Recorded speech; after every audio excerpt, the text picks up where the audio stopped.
It's like impossible to not create a homeschool experience that is fun. First of all, we don't care about grades. So we threw grades out the window. I don't care about that. The minute you do that, everything changes. Our kids have teachers, they learn languages, they're doing things that I don't have to know that to teach it. Welcome to Legacy Launchpad, where kingdom-minded entrepreneurs build profitable businesses without compromising faith or family. I'm Leah McHenry. Let's build your legacy together. This is the first time we're actually talking, so super excited about it. Yeah, no, I'm excited to talk to you as well. We've been kind of acquaintances in the space, in the business space, and I know we have a lot in common, just like certain values and things that we believe in. So that's led to this conversation, which is really fun. Like to actually even like a really specific degree. Yeah. Share even some like much more specific faith values, which is awesome.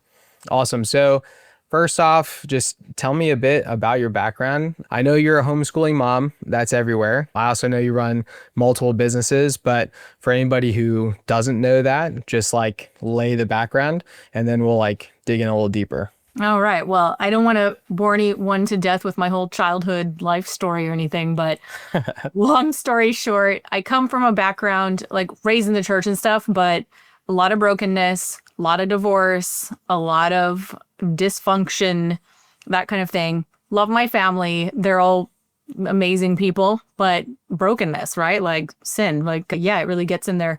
I had a pretty rough go during my teenage years, really got off course. In fact, I was so lost. I was so aimless. And I really think that I had a lot of potential inside me, like to do all kinds of things. I had dreams, like I wanted to be a singer and all of this. And I kind of felt looked over, like nobody really noticed. Nobody saw that potential in me.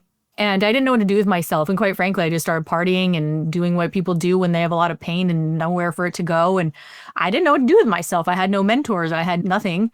And then, I don't know, I feel like the Lord just intervened. I was even in dangerous situations. I mean, I was like, for the grace of God, right? I'm talking like drunk drivers and stuff. Like I was in situations I should have never been in and super dangerous, like that kind of thing. And came out of it just, I feel like God still had a hold on my life, but I had no idea what he was going to do with me. And I didn't know what I was going to do with me. And then he ended up bringing a lot of healing to me through my marriage and having family, kids and stuff like that. Like I didn't even think I wanted kids. That was not on my radar. Wasn't something. I think I went through so much trauma and stuff like that I just I don't want kids. And I had a very kind of doom and gloom outlook of the future because that's what I was taught, like the world is going to get worse. We should expect things to get worse. In fact, Jesus is not coming back until it gets really, really bad. And then we'll all just be zapped out of here. And so I just thought there's no hope for the future. And that really affected how I lived my everyday life. And so it really came about, like all the change came about first through marriage. And I'm not saying that marriage is a cure-all for people's problems, but the Lord used it in my life. And I started to get some of that stability. And then you have like the challenge of marriage and just like the type of character development that it takes to just stay married. Like it takes, like if you're not willing to work on yourself, good luck. Yeah. And then motherhood came quickly. We had our first child. I was like 9 months pregnant on our first year anniversary. So it was like, boom, God was like, wow. It's happening. Yes. So there wasn't a lot of, it was actually quite fast, me going from like lost teen to like young, married and mother. Yeah. All at once. How old are you? I was 20 when we got married to 21 when I had my first. So nice. Yeah. Me so and my wife got married really young too. I was 23, but my wife was 19. Mm-hmm. Yeah, exactly. So you guys know exactly what this is like. So our oldest now is 19 and a half. So yeah. So Lark is my only son and he is 7 right now. Yeah. So having kids at a young age, immediately I had to recalibrate everything. And it was so good. It was like, all I can say is those are things that someone could resist and they could, fight against. I guess I still had a softened heart to the Lord. And like I always wanted to be in his will, in his favor. And he used marriage and family, having children to completely change me. But I didn't know what I was doing. I mean, I barely babysat kids when I was a teenager. Like I really didn't know what I was doing. But I knew that if I'm going to raise these kids, I want to do it different. I obviously don't want them going through what I went through. I want to break any kind of cycle of divorce. It was multiple divorces on both sides. So I saw my parents divorce, remarry, like 2-3 times each. Oh, wow. So it was like, wow, okay, I clearly am going to have a pretty messed up view of commitment, marriage. Like, I don't even know what a healthy relationship looks like, to be honest. So I had to figure it all out. And that was one of many things I had to figure out. And then it wasn't until I think my kids were like 4 or 5 years old, I started working on my music career because I said I would always want to be a singer, wanted to be a musician. That was my dream. And finally had a chance to like write an album. So I did. I was always songwriting no matter what. And it was one of those things like if you never got paid, no one ever found out, you just do it anyway because it's in you. So I started working on my music career and then I actually completed that album and then I had to figure out how am I going to, I didn't have an audience yet, right? It was one of those things where I didn't think about that till after the fact. And I was like, well, how do I get people to like hear the music? So that's when I started like learning more about the music industry and learning more about how do people build fans and stuff like that. And then I quickly realized, well, the traditional way is hop on a tour bus, start playing everywhere. Like it's all about the gigs. I was like, I got 3 little babies, you know, this is not going to work. I've got so many obligations. Like I'm scraping spaghetti off the table here. Like that's not practical. So what else can I do? Because I feel like I put all this effort in, but nobody knows about me. And so that began my quest to start learning about marketing and online business. And I quickly started to realize that, in fact, the more I studied the music industry, the more disheartening it is, and the more I don't think that's going to work. So I started shifting more to learning about online marketing formats. I was like, well, maybe if I start doing what everybody else, like other kinds of businesses, what they're doing online, they're clearly, it's like thriving. We're still in the 2010s decade, right? Like things were really booming online. This is like before Amazon was even really huge like the way it is today. So what I ended up having to do is stop studying the music industry and I started studying online business. And that when I just shifted my tasks and like what I was doing, then I started building an audience online and everything started snowballing from there. Ended up building a nice little, like a little cash flow business out of my music without having left my house, without touring. So I was like purely an online musician selling music and merchandise. So digital music, physical music, t-shirts, stuff like that.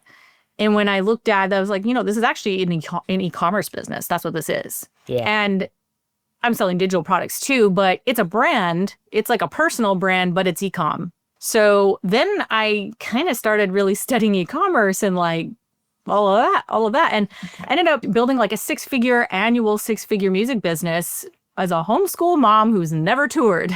And so then that led me to, I thought, well, maybe I could add another stream of income to this and like teach other musicians. I'll write an ebook or something like that. And I did. And I wrote an ebook and I thought, well, I got friends asking me how I've been doing it. Wrote the ebook. It didn't sell. It totally flopped. Didn't work. And then I saw someone else doing a webinar and they were kind of in the same industry. And I was like, I think I could kill that. I think I could do that pretty good. So then I was like, okay, what if I take my ebook and I like make it a video course and I sell it on like one of these webinar things? Like what would happen? So I did that. And it's all very curiosity driven. And yeah, we kind of knocked it out of the park. My husband started like helping me a little bit behind the scenes with this. And so we went from that and to me, like teaching my methods of what I did as a homeschooling musician. And that first, it was basically a digital course business that went to like 2.5 million in the first year. And we were just like, what just happened?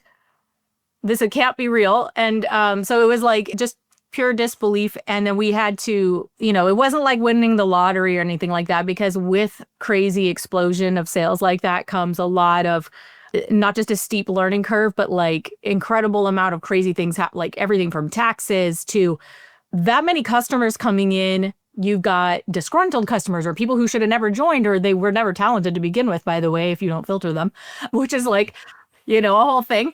Hard to It's tell like, somebody on like a customer service chat, like, hey, just so you know, you're not really good, so this isn't gonna work for you. yeah. Well, and if you just let anybody can buy it, well, then you're not filtering who's actually talented or not. And then it's like, hey, well, you could have the best marketing system in the world, but if you don't actually have talent, we can't help you. Sorry. So dealing with all of that, it was quite a shock to the system. There was so much that happened in that time. I mean, we went to a conference one time and we told them our story in a very experienced room of like 9-figure business owners. And they're like, I'm really sorry that happened to you, that you were so successful that fast. I would never wish that on my enemy just because of everything that comes with it when it's that rapid. Yeah. But obviously that changed our lives. It definitely did.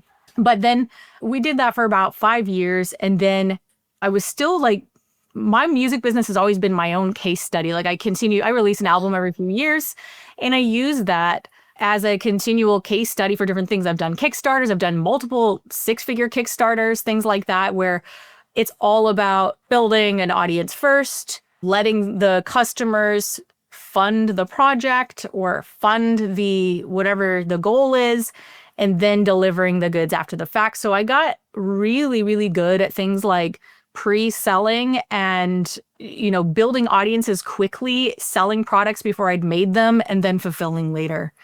So that was all part of that story. And then ended up switching more into e-commerce. And when we launched our candle brand in 2020. So in 2020, I thought, I'm not really sure if this whole thing is a fluke with okay, I did the music business thing, but I don't know, maybe I was at the right place at the right time. Yeah, I did the music marketing academy, but again, maybe I was just the right place at the right time. I kind of want to see if I can do this again. Let me see if I can, I want to test my own skills here. Let me pick a product that's nothing to do with my music, has nothing to do with music marketing or coaching or anything like that. Let me just do a product on its own. And so I had this idea for candles. And I did test it out initially in a crowdfunding campaign as a perk, but then I thought, okay, I like this. This is a lot of fun. Let me build a totally separate standalone brand, start from scratch, and let me see if I can do this. So we did that. And that one also went to 7 figures in about 9 months. And so I was like, okay, again though, but is it not a fluke? I don't know. Okay, but there's more to the story. I mean, I will say, looking back, yes, there's skills involved for sure. And I don't think it's a fluke, but we did have some tailwind for sure with the lockdowns and everything. Like people were home shopping. So we did get a lot more eyeballs than, I don't know, it might have taken us longer to get there. I think we would have gotten there anyway. But so we've been doing that for the last 5 years. And then I do now business coaching in general as well, just because I'm a born teacher. I have my dad's DNA. I don't feel right if I'm not teaching. So I always have something with that going on the side, but not just musicians. It's like everybody. I have a real passion for Christian entrepreneurs and people trying to build the kingdom of God out here on earth. These are the people I want them having these, anything that I've learned, I want them to have it as opposed to other people are going to do bad things with it. So Yeah. 1,000%. Well, and then you also have this mindset of legacy. And so we'll get more into that later, but I think that goes hand in hand into your teaching, everything about passing on these skills, passing on these abilities, it essentially creates a legacy of thought and then values. So everything that you teach, at the heart of it, it's going to come down to, well, you have to have a certain set of values, particularly in how you look at your customer and how you treat your customer and, how you are excellent in your business in order for you to make the money that you want to make, which, that's only one piece of the legacy. The values really are at the crux of it.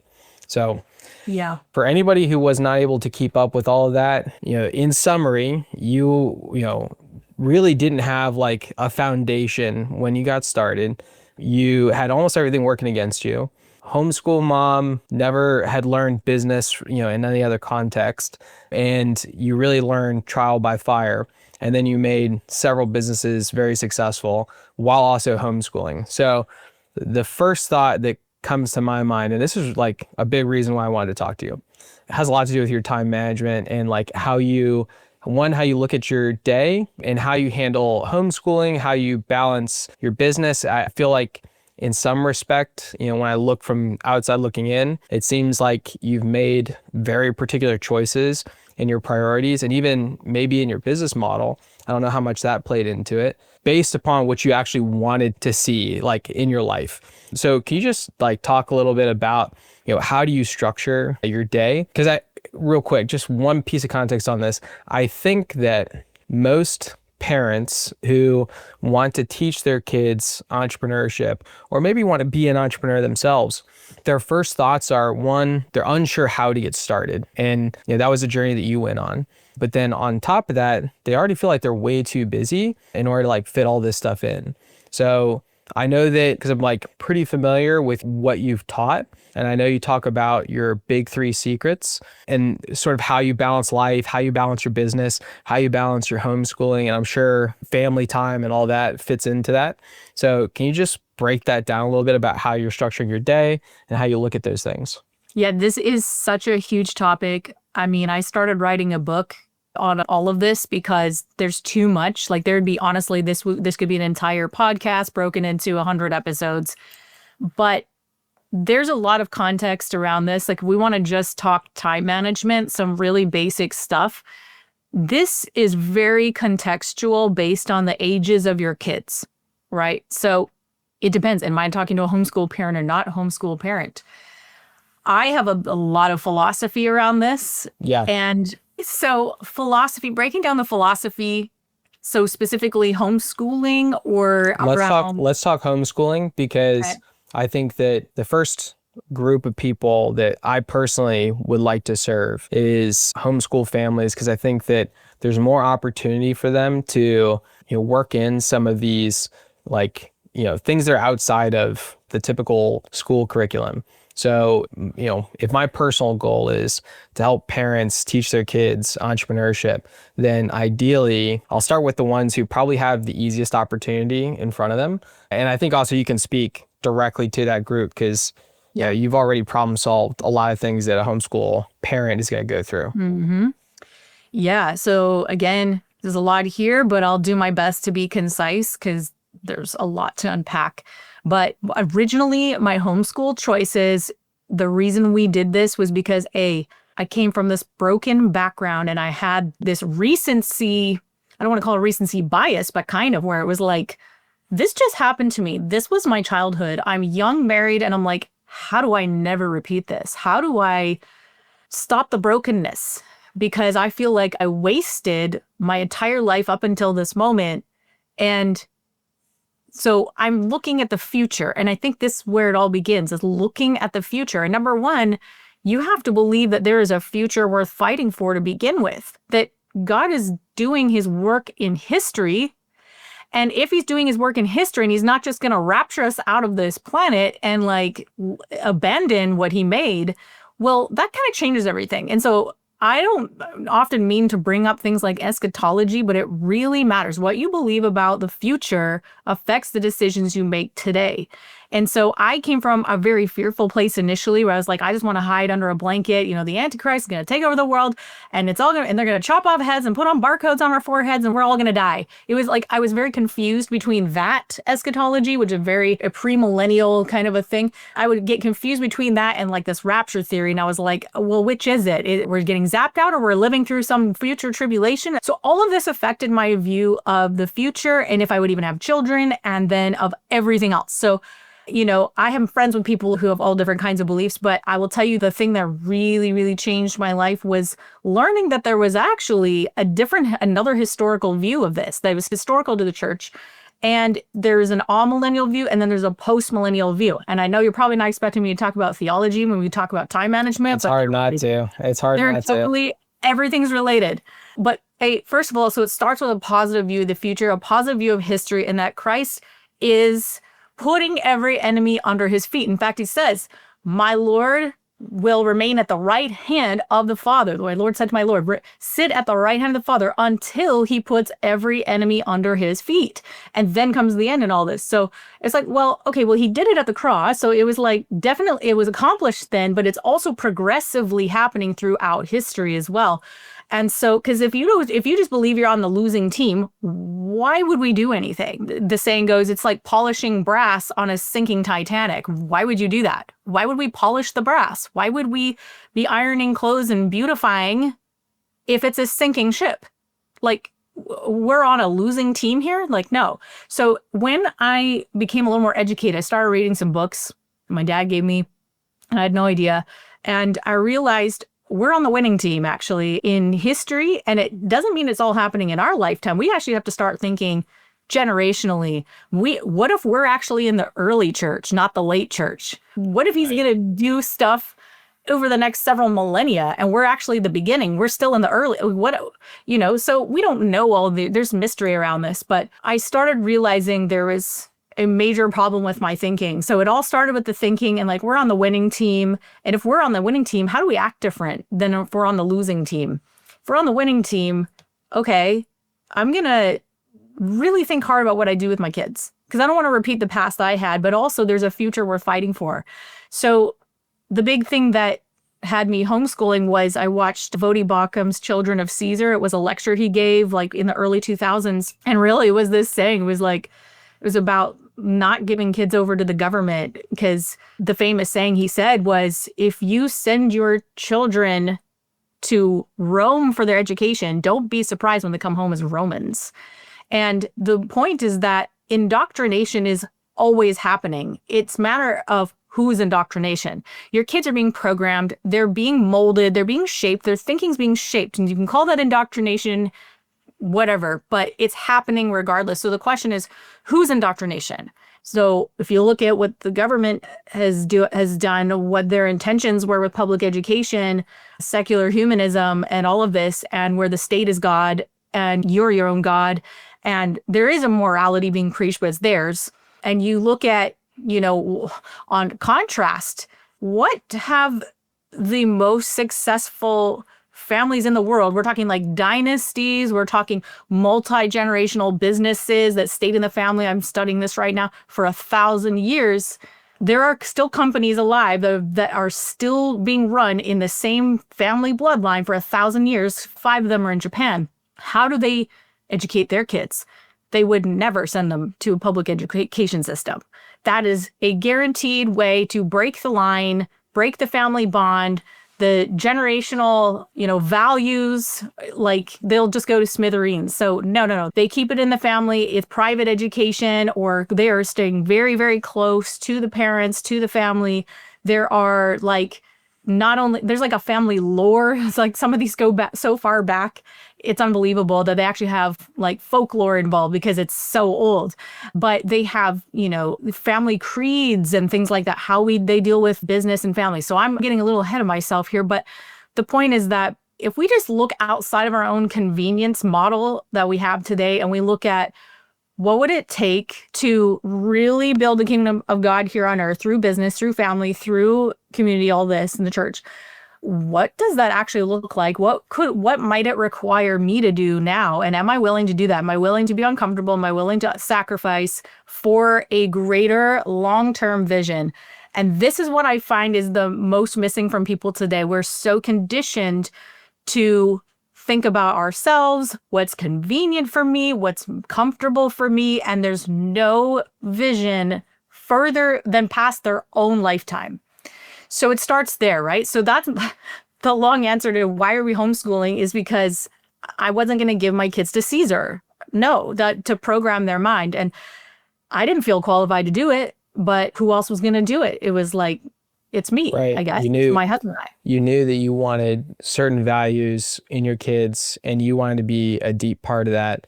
And you were willing to kind of jump potentially the skill gap of learning, okay, well, how do I educate them in order to maintain those values? Absolutely. And today it's never been easier, right? We've got all the resources.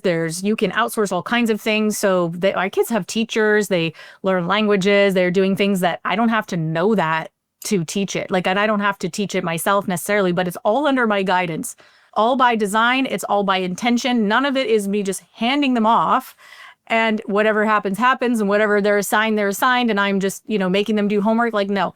Yeah. Everything's by design. So, and in that way, it's a stewardship. It's still a stewardship, but it's more of a decentralized type of stewardship where there's not just one teacher, there's not just one school, we're picking everything and customizing based on the child based on their interests, passions, and the direction, the needs that we see as a parent, and then guiding them in that way. Yeah. So like, I think any parent hearing this who potentially is considering homeschooling or is currently homeschooling, they might hear this and be like, all right, cool. That's exactly what I want to do. My assumption is 40 hours a week. Got to be put in 40 hours a week in order to achieve exactly what you described. Well, one of the things I feel like if someone's considering homeschooling, they're thinking that, I mean, that's just more of a product of our own conditioning, right? We went through the public school, or I grew up, I did everything. I'd done public, private, and homeschool. And so, we have to first unschool ourselves. We have to start with our own to unbrainwash ourselves from the programming we have about how it's supposed to be done. And, let's just look at the outcome, shall we, of how, kids being in school for 8 hours a day, regurgitating information, doing all these exams and all of this. Like, how well are these people actually functioning in society? Do they go on to become, do they increase their station in life? Or like, what are these outcomes? And they're abysmal, like worst ever in history. So that's not necessarily the key. And we're having another revolution, right? With digital AI revolution, so that's going to change the game again, because certain things like math and things like that, we're not going to need so much ourselves. We're going to be doing other things. So certain, like if you've heard of Alpha School, right? Where they, within 2 hours are teaching kids, and they basically have like an AI mentor that is, helping them walk through the basic curriculum.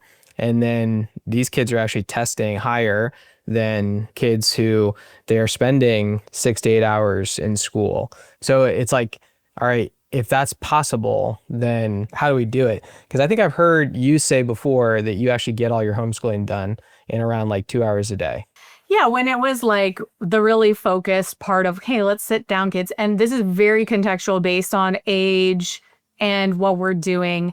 So I mean, I have probably a different way of homeschooling than other people do. And this is probably why you also want to talk to me, because how am I doing business and all this stuff? Yeah. The way I do things is extremely integrated rather than segmented. So it's not that they never are doing anything out of a workbook or a textbook or courses. They are. But first of all, we don't care about grades. So we threw grades out the window. I don't care about that. Now, the minute you do that, everything changes. Because if you throw out the grade system, like, what was the purpose of that anyways? It was so that they could go through that public school system and they could, first of all, everybody's age segregated. So they're all separated into groups based on age and grade. And it was a way for them to see if they're progressing through their predetermined curriculum. It actually is completely useless in the real world. When have you ever gone through life and thought to yourself, boy, being in another group of like 30 other kids exactly my age, that was so helpful for me. Yeah. So we threw out grades and exams, really. Like, it's so funny. My oldest son, the first exam that he ever really took was for his driver's license. So it was like a practical one, right?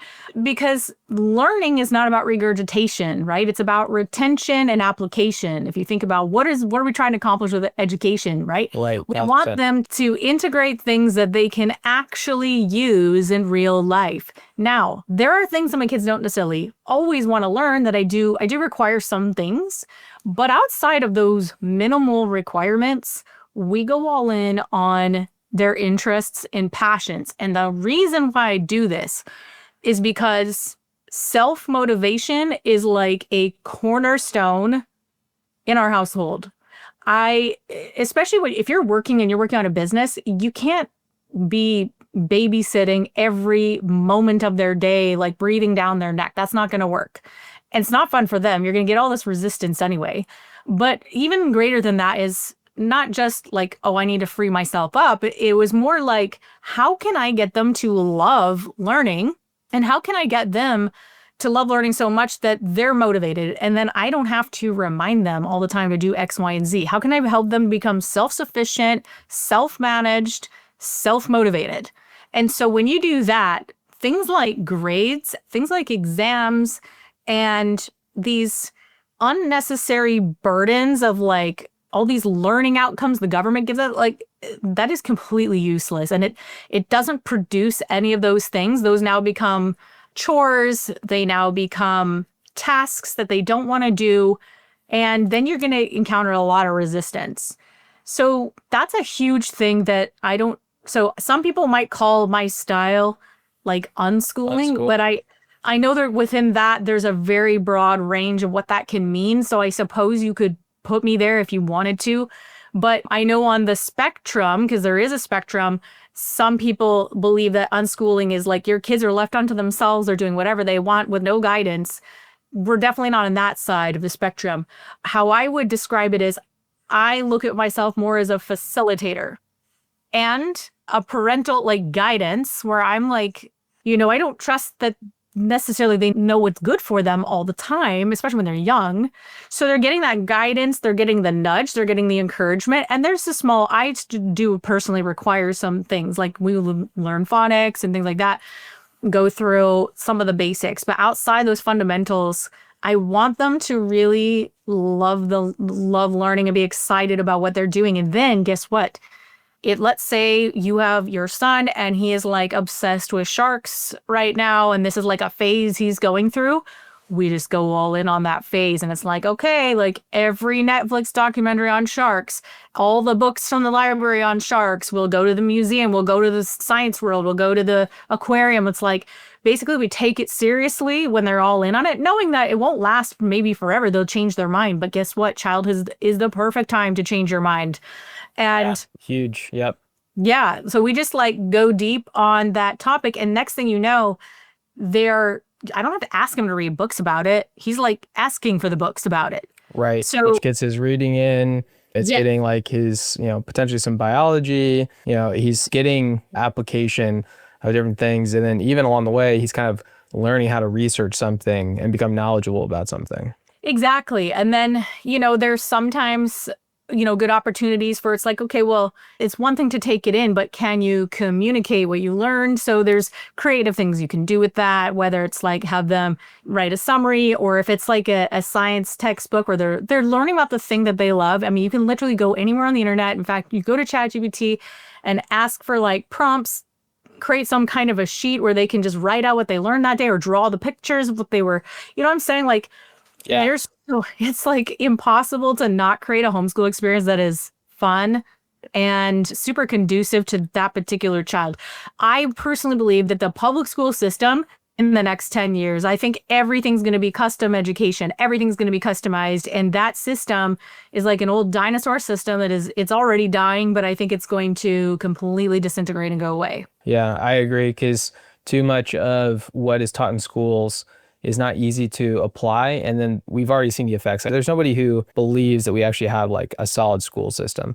And that's part of the reason why I really want to talk more about how we get kids to, one, be excited about entrepreneurship, and then also along with that, be excited about a thing that I think is a core value, which is being a value creator in the world, because that you can apply to anything. And also, I think that it's AI resistant, because if somebody is programmed to look for problems and how to solve them, they're going to be somebody who is very resilient in the marketplace.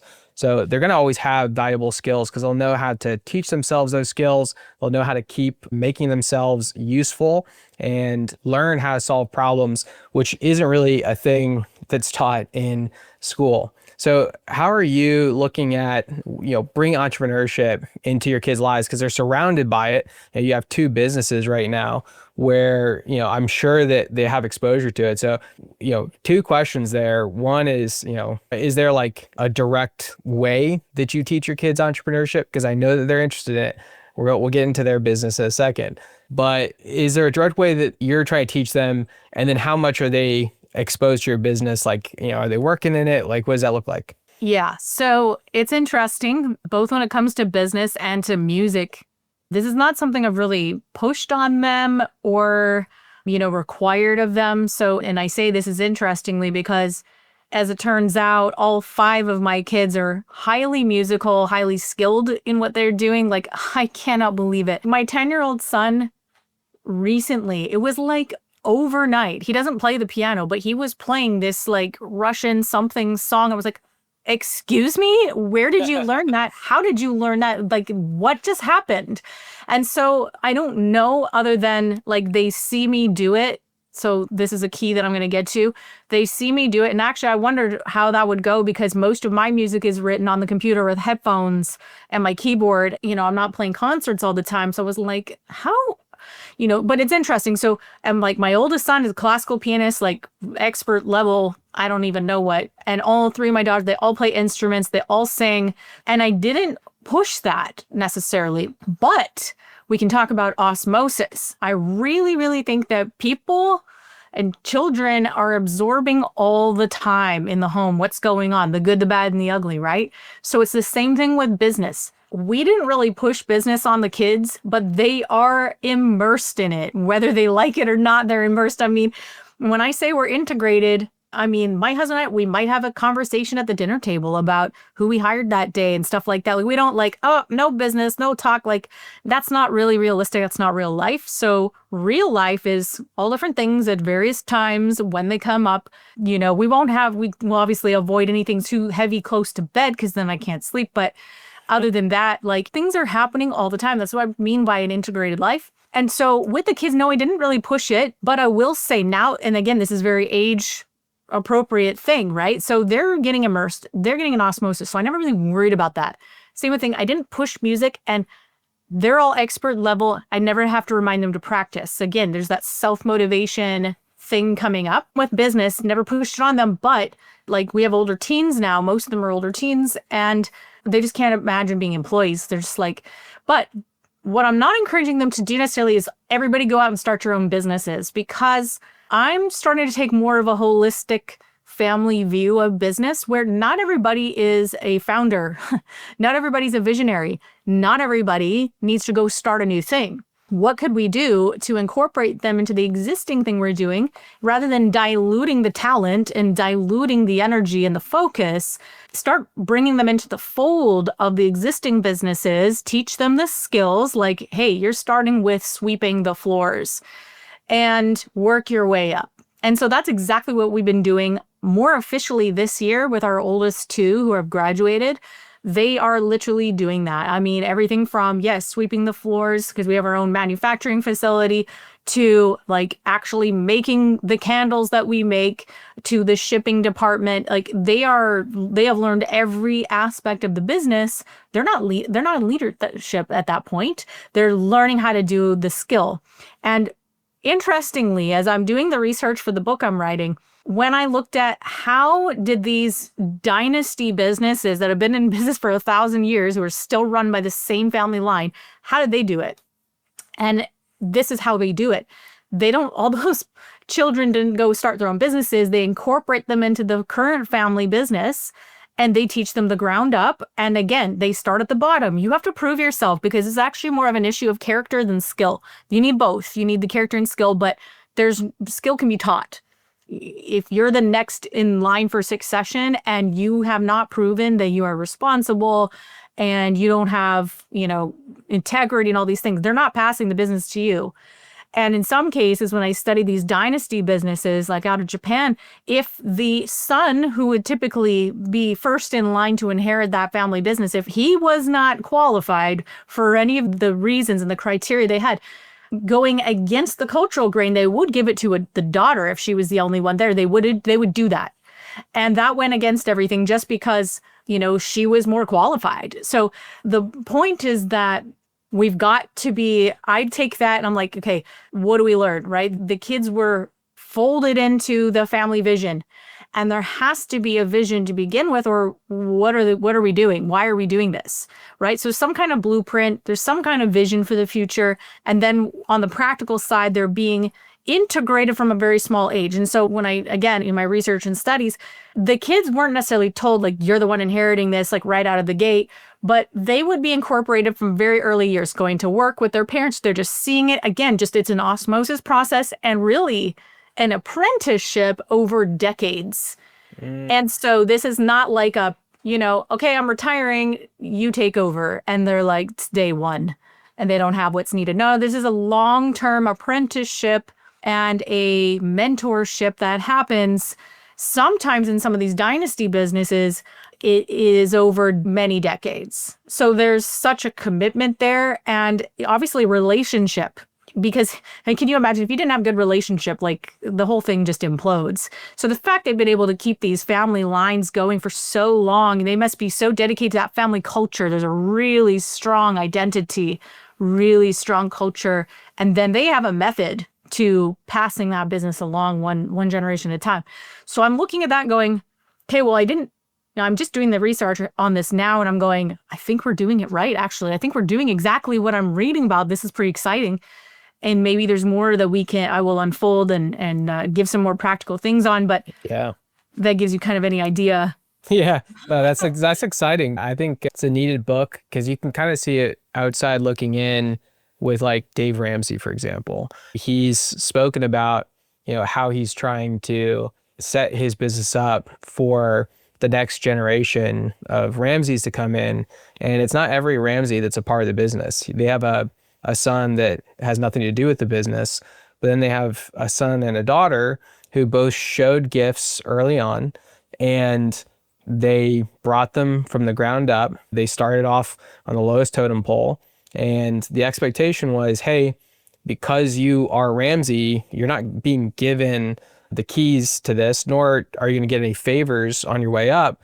You're actually going to have to work 120%, 150% to actually show that you have what it takes, because all the guys around you are going to be judging you to that standard.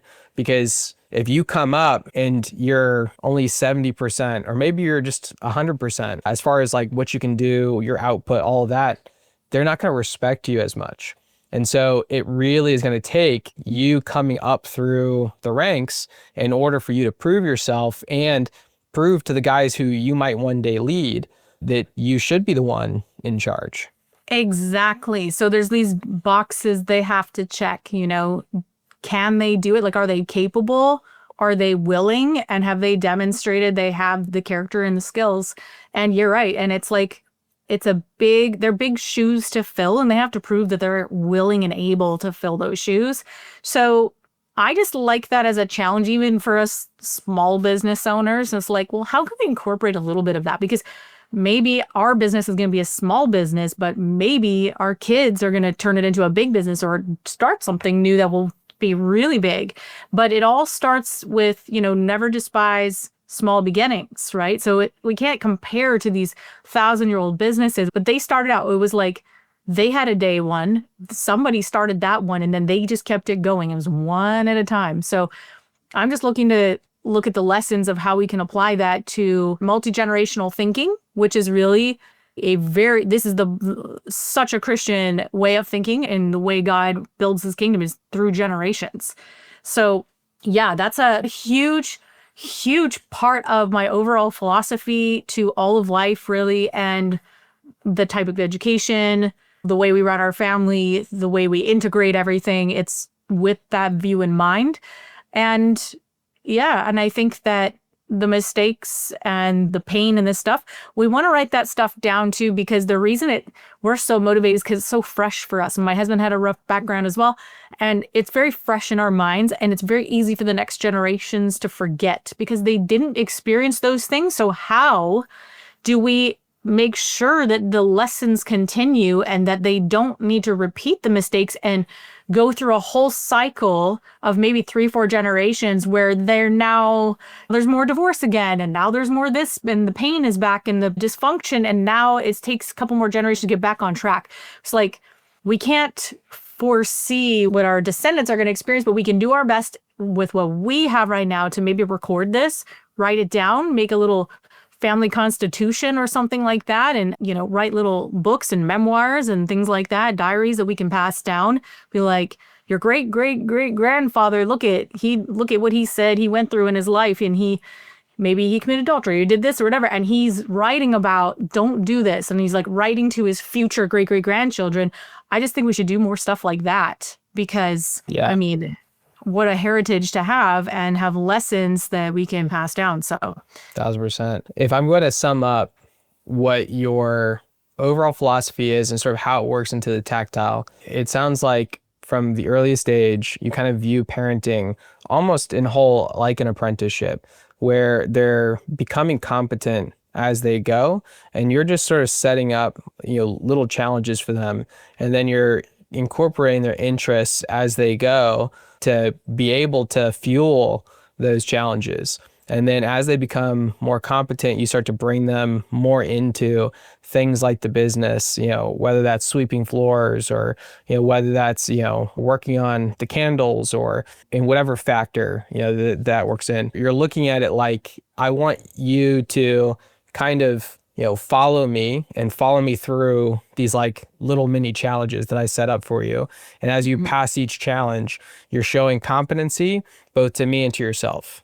Yes. And actually, early on, I taught my children about Matthew 25, the parable of the talents. The master gave to each according to his ability. And the thing about that is, so he gave the most to the man who has the most ability, obviously, because there's trust there, there's competence there. He gave the least to the person who had not really proven himself yet. And then that guy with the least amount of skill and ability just goes and buries it because he was afraid of loss, right? But we talk about this aspect of the parable of the talents and stewardship and giving God a return on his investment. And what I did with my kids at a very early age is we talked about how their chores, their room, for example, your room, you have been given dominion over your room. Now, how you keep that room, do not make any mistake. God is watching to see how you steward the little you've been given. Do you just make a complete disaster and that happens, but do you clean up? Do you take any pride, any care, and the Lord's watching this because he's looking for people that he can trust, that he can give more to. And it's that, if you can prove that you can take care of the little he's given you, he will set you over much. My son, every time, grumbles about doing dishes or something, I'm like, this is an opportunity. Every time you do something that is required, we all have different family contributions around the house, laundry, whatnot. Are you doing it with joy? Are you doing a good job? Are you doing it unto the Lord? He's watching to see the quality of your work. And if you can prove to him that you're faithful with a little, he will give you more. So that's how I kind of distill these big lessons into the very practical. And it has all I can say is it's not that I'm so good. It's that God's word doesn't return to him void. That's all I can tell you. It doesn't return void. So I've been teaching these principles and I'm pretty much stopped daily, anytime we're out, anytime our kids interact with anybody. And I say this with the most humility and people are just constantly asking and commenting about our children, just the interactions with them. They're blessed by our kids. My children bless me beyond what I've ever deserved. That's what I can tell you.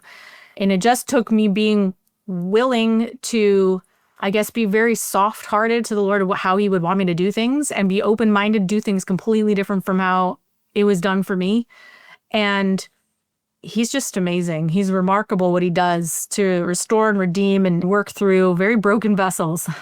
I get that. Yeah. That. I feel the same. There's two really big questions or topics I want to get into. One is just diving into your kids' business and how did that get started? Their kids, I assume you didn't just pay for everything for them. What did that kind of look like? And then another topic I'd like to cover second to that is kind of getting into perhaps examples of the tactical. So looking at how you're spending your time kind of split between these two domains. Because I think if we can solve, for one, what does a business look like for a kid? And because it's going to be learning plus doing at the same time. And then if we can also solve potentially the time constraint of applying this and how much time in the day is dedicated to it, that might help parents get a really good vision for how this get integrated into their lives.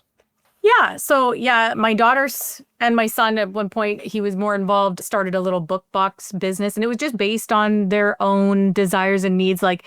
They love reading and we like fantasy and different things like that. And when we had tried some different book box subscriptions, but they were garbage books. And so we made bonfires out of them in the backyard and all of that.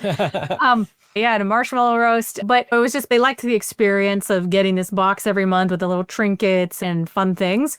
And I was like, I just let them plant little seeds. And I was like, I wonder if there's or maybe it was them that said, I think there might be a gap in the market, Mom.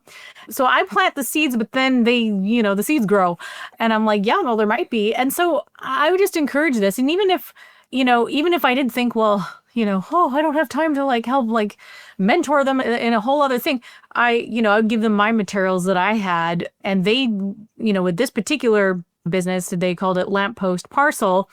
They went through my materials and they were completely self-guided, 100%, because I told them, I'm really tied up, guys, but here's the materials, go through it, learn, and then ask me questions if you need anything. But they were so self-sufficient that I didn't really have to intervene too much. And yeah, so, even if it's just like a hobby business, they don't necessarily intend on making some big, huge thing. That is fantastic skill set. It's a fantastic experience. And the way my daughter has it running, it's primarily my oldest daughter. It's mostly her doing it these days anyway. How old is she? She's 17.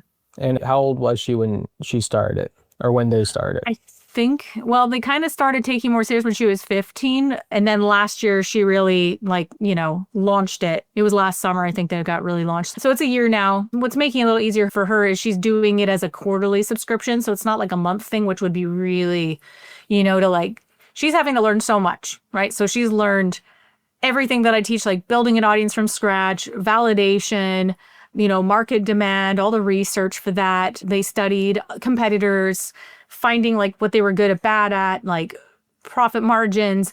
And then when it comes to, push comes to shove, she's having to learn all the sourcing stuff. So for a subscription box where you're sourcing other components to that subscription or whatever it is, I mean, she's having to negotiate with people like vendors. And she found out how flaky people are. It's oh, this person got back to me, then they never got back to me, and follow up and just all the email communication and tracking and project management and pricing and Shopify and is actually a brilliant education for a kid to do something like that. So it sounds like your daughter is the main one kind of pushing it. So I'm going to speak directly from her. How does she kind of come to you with those problems? And then, what does sort of that interface look like? Is it just as something comes up, you're like, oh yeah, this is kind of how I would approach that? Yeah, that's exactly it. It's literally any day, any time. It's random. It's when it comes up.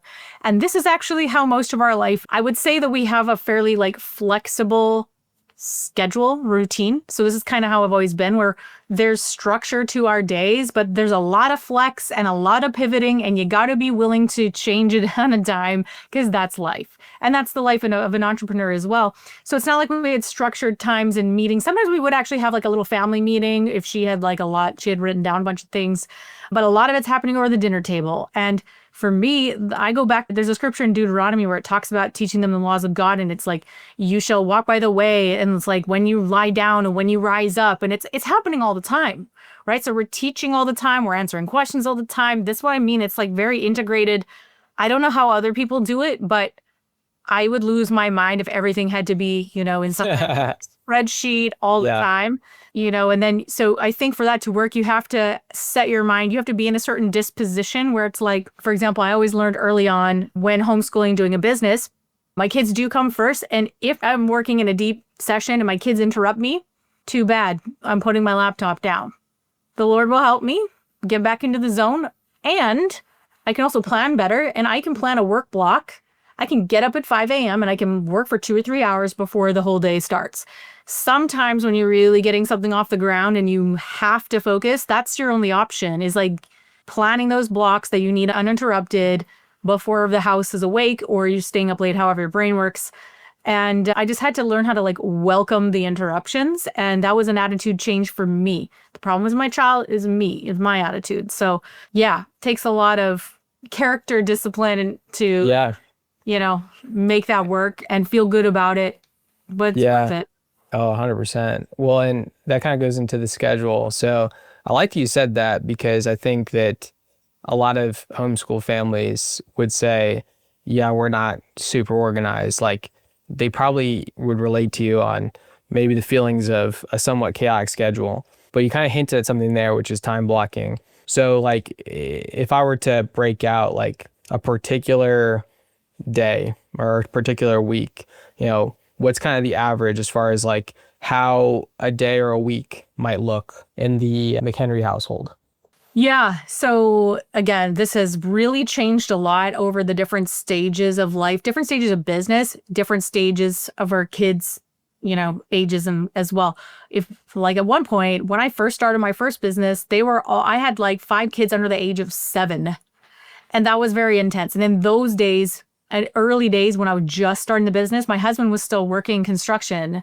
And so I was by myself. So I made an investment that was a stretch for us, which was I got a babysitter a few times a week to come in for a couple of hours and jump with them on the trampoline in the back, chop some vegetables, and throw in a load of laundry for me. That was the pressure release valve that I needed to fly. Like, that was all I needed. She would just come to our house. I didn't even leave. I would just lock myself in my bedroom, put my headphones on, and get some focus work done. Huge investment. Like I said, the early days, that felt scary. That felt like almost like not beyond our means, but it was like, oh, we're, cutting it thin here. But I built the first 7-figure business off of that. So you got to look at, sometimes I think that some moms specifically, they have this like mom guilt over, well, I have to be the one who physically does all the cleaning. I have to clean the toilets. I have to make the dinner. I have to do the laundry. I have to do everything. And if I'm not, then I'm not, the Proverbs 31 woman, and I'm not and there's just this unnecessary burden put on that. Like, we live in a day and age where you can easily delegate those things, and your children, it's not that they're not going to learn those skills because they're like, well, I want them to learn how to clean. I want them to have the character. I did that too. And I juggled with that too. I'm just talking when they were really little, and it was like, there's only so much they can do. I was teaching them chores, but they couldn't get the deep cleaning stuff done. They weren't doing all the laundry at 7 years old.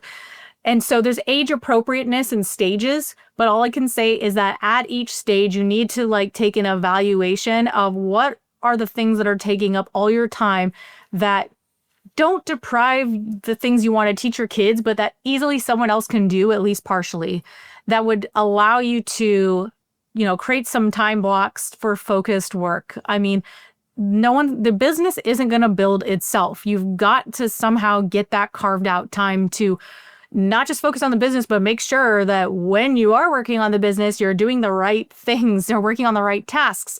Because I see this every single day with newer entrepreneurs where they're filling their time with busy work that doesn't actually move the needle. And so that's one of the first things we do is we do a big time audit.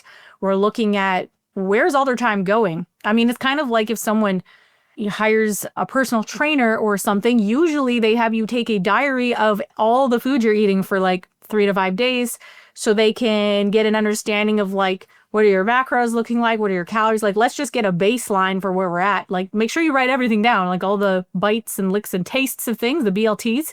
And then we're going to assess, what's the low hanging fruit here? What can, do we see any major problems in this food diary?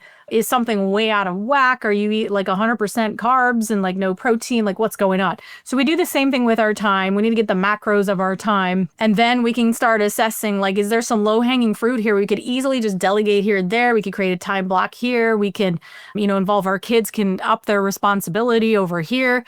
So like for the longest time, like I haven't done the dishes or the laundry since 2017, personally. That's amazing. Myself. That in and of itself could be worth someone's time in this podcast. That like, hey, if your kids are like somewhat grown and they, you aren't doing the dishes or doing the laundry. I mean, that's actually the first thing that we had with my son. First chore we gave him was picking up the dog poop. So like that was like easy. His job, anytime he was outside, like, all right, man, here's your thing. And then everything else started to like stack on top of that. And then there were certain tasks where like, we're like, oh, this is like an extra responsibility. Like this is like kind of above and beyond.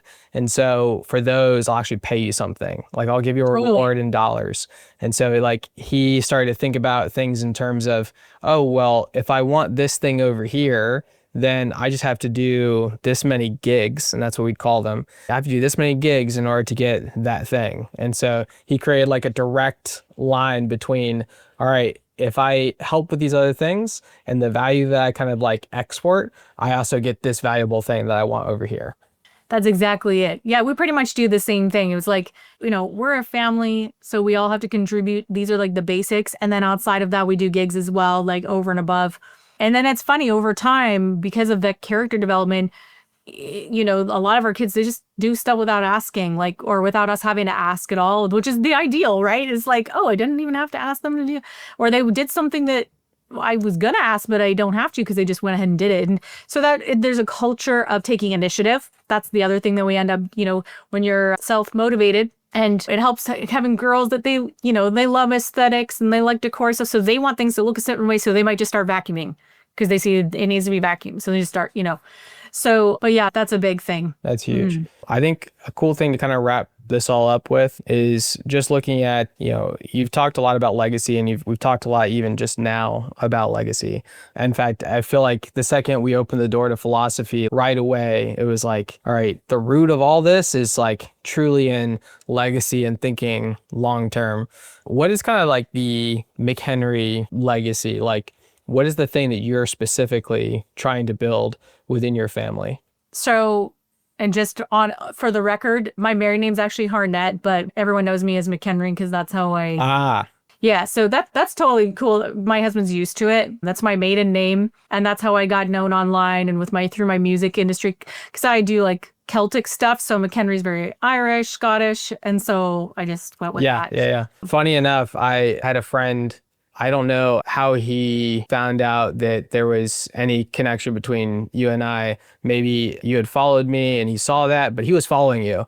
He's like big into like the Viking stuff. And so he was like, oh, snap. Like, I love her music. And I was like, oh, wow, it's crazy. Oh, that's funny. Yeah. So yeah, Leah McHenry. Most of my music is just Leah just by itself, like Share or something like that. Yeah. So went with that though. That's how I'm known online. So it's just more my online persona. But in any case, we're on the journey. If I can be really frank, we're on the journey of figuring out what exactly that legacy is. So the good thing is it's not like we have this all figured out. We are on the mission. We're asking God. We're trying to figure that out ourselves, because we're like, again, if you think about it, we're 20 years into our marriage and we're still trying to deprogram some of the old thinking, some of the scars that were left from previous generations. We're still trying to, we're very caught up in the day-to-day of business. I mean, this is all very normal, but ultimately it is about the future. It is about legacy. And so we're on that journey right now as we speak, asking God for guidance on this. What's the thing? Like, is there like some mountain that you want us to claim? Like, what is that thing? And so we're trying to crystallize it right now. We're reading some books, and there's some different things. And we know that business is part of that, but I don't know if it's this business. I don't know if this is a stepping stone to something else in the future. We're on that journey. So I don't have an answer for you yet. Still in development. Stay tuned. Absolutely. Yeah, absolutely. And that's why I think, like, I know that this is what we're called to, that God wants us thinking that way as families. I put it this way, in the large scope of things, I know we're building the kingdom of God on earth, and I know that commerce is a huge part of the kingdom. I think 80% of people's lives is spent in the workforce, in the workplace, either through working or, medium exchange of some kind. So I don't know if it's that broad. It might be a lot more specific than that, but we're in the process of learning what it is. Yeah. Well, I think something that's very easy to glean from this conversation is that the values of wherever that legacy is going to become has definitely become fairly crystallized, at least in, how your kids are representing it, how you guys are representing it, the fact that osmosis is a positive thing in your household, whereas like in some households it's not, says a lot to that. And so it definitely seems like the idea of value creation and the idea of building with a purpose, building with, your faith in mind, all like key cornerstones in that equation, whatever it ends up actually like fully being, right? So awesome. Yeah. Well, where can people find you? Yeah, so I'm pretty active on Instagram at Real Leah McHenry. And I have a website, but Instagram's like the best place to find me. I chat with people. I'm in the DMs. I do have a team as well. So just reach out anytime. And yeah, I'm just here to try and help people do this very thing, like build that legacy business. If it's like the current business you have, or you're just developing the skills for the next thing. That's really what we're trying to do, is give people the skills to actually be able to be given more than what they currently have. So that's the mission. Awesome. Well, yeah, Yeah. thank you so much for taking the time. This is exciting. It's been a long time coming. It really has. And I really enjoyed this conversation. As you can tell, it's like I clearly don't get to talk about this quite enough, or like these specific questions, because it's like you just uncorked something and I could just pop zilling for hours. I know. It actually makes me want to just like fly out to Canada and just like, just spend a weekend with you guys. Yeah. Well, good news. We're in the United States now. We're in Washington. Oh, snap. Yeah. So our business has been in Washington for the last 5 years, but we finally just crossed the border and made it official, moved down. We meant to for a long time. Long story to do with like COVID and government losing immigration papers for 2 years and that kind of thing. So Insane. yeah. Well, we're here. Okay. So yeah. Thanks. That's awesome.